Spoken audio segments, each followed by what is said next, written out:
esa actitud de indiferencia de esa sociedad, ¿cómo usted la evalúa?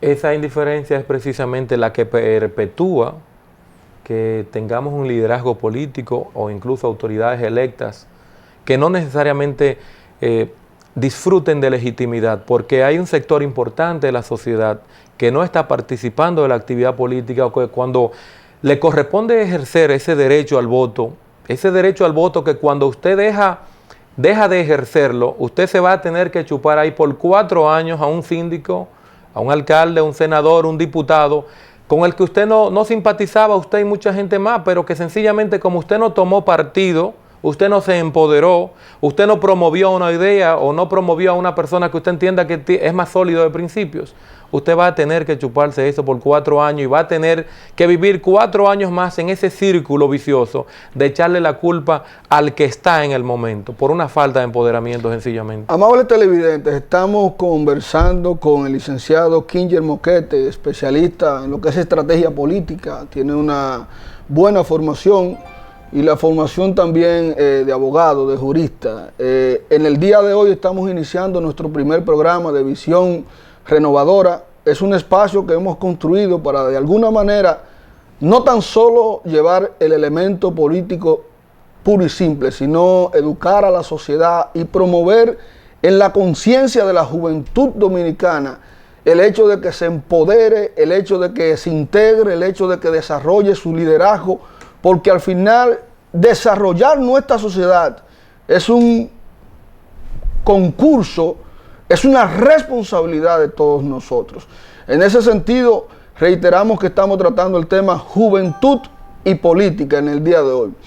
Una pregunta que siempre a mí me he cuestionado con respecto al tema de la política y aquí en la República Dominicana, la formación del liderazgo dominicano en los últimos tiempos. ¿Entiende usted que hay mucha improvisación ahora? Una persona un día dice, bueno, yo me voy a meter a político porque lo que da es eso, y una vez un día aparece, realiza 2 o 3 actividades y a poquito rato es candidato, o eso amerita que uno vaya perfeccionándose, tallándose como político, o cualquiera puede ser político?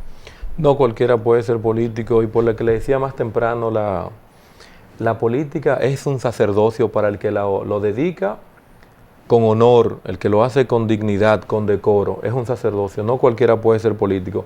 Respecto a lo que hablabas, Noel, sobre la falta de escuelas de formación política, sí es una realidad. De hecho, el último partido, ya hoy grande, masivo, ¿verdad?, que es el Partido de la Liberación Dominicana, el partido que tuvo una escuela efectiva de formación política, donde para ser miembro de ese partido de pleno derecho había que agotar todo un proceso de estudio, de formación conceptual, ideológica. Ya eso no existe. Han surgido nuevas escuelas de formaciones como un requisito que es de ley, precisamente la ley que regula la actividad política. En nuestro país, más que la actividad política de la Junta Central Electoral, está entre una de sus exigencias que se invierta en la formación. Entonces, como usted bien señalaba más temprano, que si hay un poco de improvisación, hay mucho de ello. Nuestras universidades no necesariamente están dando una formación política, y la que la están dando no necesariamente te forman en el uso de las nuevas tecnologías de la información y de las telecomunicaciones. O sea, el modo de hacer política de hace 50 años no es el modo de hacer política en el que estamos viviendo hoy en la República Dominicana y en el mundo, donde antes para hacer llegar un mensaje usted tenía que valerse de la prensa escrita, y no necesariamente todos veían la prensa escrita o televisiva, todavía menos. Eso era para élite. Era para la élite, así es. Entonces ya hoy día estamos hablando que usted crea un grupo en Facebook, por ejemplo, y de repente lleva un mensaje y tiene miles de ciudadanos, y esos ciudadanos están interactuando con usted inmediatamente. Entonces, tal vez el fenómeno que se ha dado en España ahora con este muchacho de Iglesias no había sido posible si los medios interactivos y el internet existieran. Precisamente, mira, muy interesante ese caso español. ¿Cómo sucede, cómo se consolida una oposición efectiva en España y nueva, que da el traste con el rompimiento del statu quo del Partido Popular y del Partido Socialista Obrero Español? ¿Cómo sucede que ahora eso? Lo están llamando todo para negociar ahora, claro, para hacer un gobierno de conjunto. Claro. Claro, una grave crisis global, una grave crisis económica global que naturalmente afectó a España. En España estuvo viviendo por ahí por el año 2000, 2005, estuvo viviendo una burbuja financiera y el auge de la industria inmobiliaria. Pero ha durado mucho eso. ¿Y qué sucede? España. En el año 2007, 2008 empezó una grave crisis económica que no fue gestionada adecuadamente porque la política del poder y de la oposición, dos grupos que eran prácticamente los mismos, colores distintos, sencillamente no escucharon, no pusieron los oídos en Se puede decir, atención, amables televidentes, a la juventud dominicana y a toda la sociedad dominicana, mucha atención. Se puede decir que el fracaso de esas sociedades representa el fracaso político de esos partidos. Más que fracaso de la sociedad o de los partidos, yo lo veo como un triunfo de la democracia, así deberíamos verlo. Porque precisamente, yo digo ese deterioro económico en el que caen esas sociedades. Obviamente, ese deterioro económico sucede por una falta de previsión y una falta de observación. ¿Quién dirige los procesos económicos? ¿Quién lo dirige? Los procesos económicos lo dirige el liderazgo político. Y naturalmente con una oposición poco efectiva, una oposición pasiva, una oposición que no se empodere y que tampoco tenga visión y olfato de visión de futuro. Eso es lo que sucede. Ahora, cuando hay una sociedad también que es indiferente al tema político y se concentra nada más a vivir de lo que la sociedad ofrece, de los beneficios, y es indiferente, ¿no estamos en peligro de caer en ese tipo de situación? Estamos en peligro, pero precisamente lo que sucedió, para seguir con el caso de España, fue que la sociedad se empoderó y un grupo de jóvenes, que yo lo vi en la Plaza Mayor de España. Pero se empoderó ahora, pero después, naturalmente, y fíjese, después del problema. Y fíjese, quienes se empoderaron fueron los jóvenes. Sí. Ahí usted no ve personas de 45 ni de 50 años. Fueron los jóvenes que provocaron un cambio en el mapa político español, donde solamente habían dos partidos políticos y ahora son un poco más de una tercera parte. Cerca del 40% están agrupados en Podemos y en Ciudadanos. Pero yo no he visto que esa tendencia, ese movimiento, al principio cuando yo empecé a escuchar del movimiento, yo dije, esto se va a regar, se va a esparcir por todos los pueblos latinoamericanos, vamos a decirlo de esa manera, y no he visto como que en otro país ha surgido una fuerza de esta magnitud. Mira, eso empezó con el movimiento de los indignados, que fueron un grupo de jóvenes y Occupy Wall Street en Nueva York. Son un grupo de jóvenes que, utilizando las nuevas tecnologías, empezaron a llevar mensajes de indignación y de denuncia social y empezaron a convocar y gente allí con responsabilidad, porque España pasó de una tasa de desempleo promedio durante los últimos 10 años de un 3% a una tasa de desempleo que llegó en su tope más álgido a un 29.5% y hoy por hoy todavía está en un 23.5%. O sea, es una verdadera tragedia lo que ha vivido España y lo ha venido superando. Pero ¿cómo sucedió eso? Sencillamente, juventud empoderada. ¿Y empoderada por qué? Porque ya de repente no está recibiendo determinados beneficios que le garantizaba el Estado a través de los sistemas de seguridad social, porque ya de repente tiene menos universidad, porque ya de repente tienen menos calidad de vida, porque quienes le atendían los niños y el tema de la educación gratuita y el tema de los útiles escolares, el tema del transporte, el tema de ocuparse de los ancianos en edad, los adultos mayores o personas en enfermedades terminales, ya de repente no había presupuesto y ya de repente el Estado dice, vamos a recortar, a extender la edad de pensiones, vamos a recortar las prestaciones económicas que brinda la seguridad social. Pero usted ve hacia dónde apunta la causa o el origen de estos movimientos, hacia las necesidades. Cuando al individuo le afectan la posibilidad de satisfacer sus necesidades y de mantenerse de alguna manera en una vida confortable, entonces el individuo reacciona. Pero mientras él está en esa caja de confort, que no se ve afectado, no prevé lo que puede venir en el futuro. Sin embargo, eso es así, pero sin embargo, si se ve desde un modo individualista, donde yo solo veo en mi necesidad y no veo la necesidad de la colectividad, que es el fenómeno que ha sucedido en España y que los agrupó.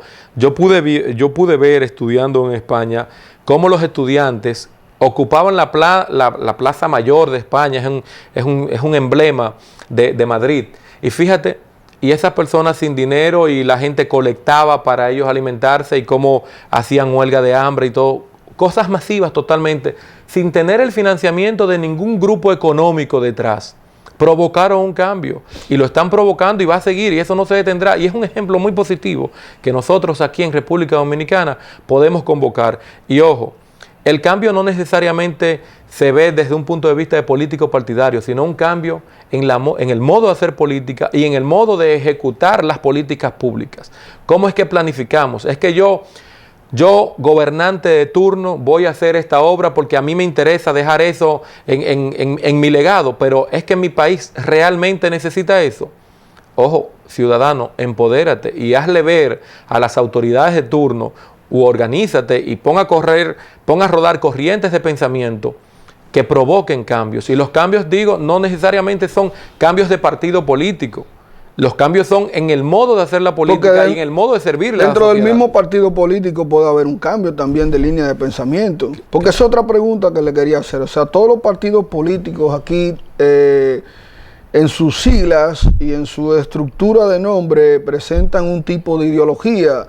Sin embargo, cuando analizamos el contenido de la ideología, tal vez uno no encuentre que hay como una coherencia entre lo que dice la ideología y la línea de pensamiento de sus integrantes.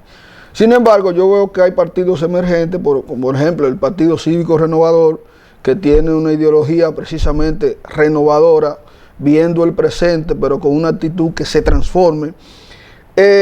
¿Existe esa coherencia desde el punto de vista de usted entre lo que es la ideología y los partidos políticos? Por ejemplo, usted va a los Estados Unidos, entrevista a una persona y le hace determinadas preguntas para identificar hacia qué línea se va.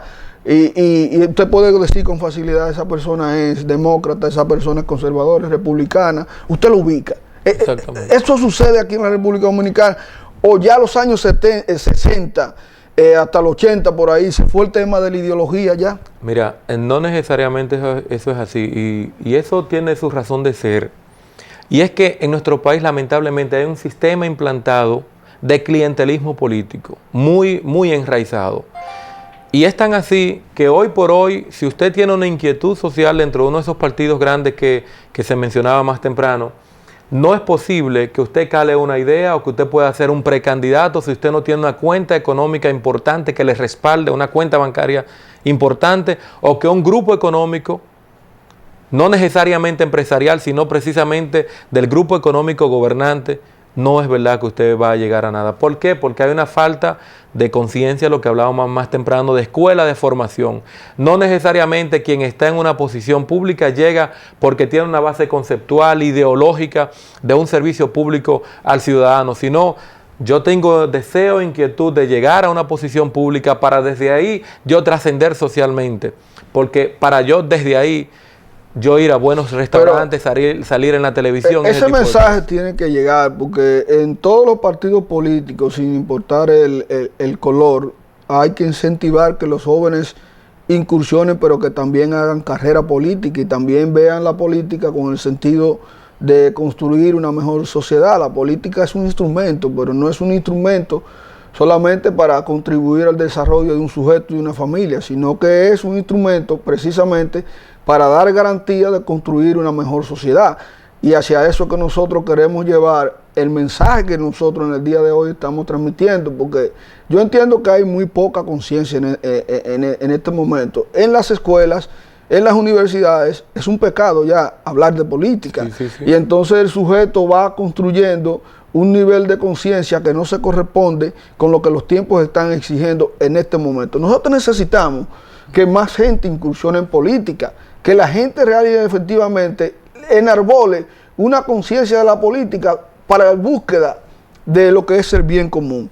Ahora, ¿cree usted que aquí en República Dominicana pueden surgir otros partidos políticos que de alguna manera puedan colocarse en la posibilidad de gobernar? Yo preferiría, y esto es una apreciación muy personal, que más que tener en nuestro país el surgimiento de nuevos partidos políticos, tenemos registrados ya en la Junta Central Electoral reconocido una veintena de partidos políticos, por amor de Dios. A nosotros lo que nos falta es ideología. ¿Y por qué también van surgiendo nuevos partidos políticos? o nuevos movimientos, porque no hay espacio de crecimiento dentro de los actuales partidos, dentro de lo que hay, donde las nuevas ideas no tienen cabida, porque no les llamar los dinosaurios, sino porque los liderazgos viejos que se han ganado su liderazgo con muchísimo mérito y muchas historias de lucha y todo eso, pero sencillamente no han sabido tener la madurez política suficiente para motivar y entusiasmar a esa clase emprendedora y que viene abrirle la surgiendo. puerta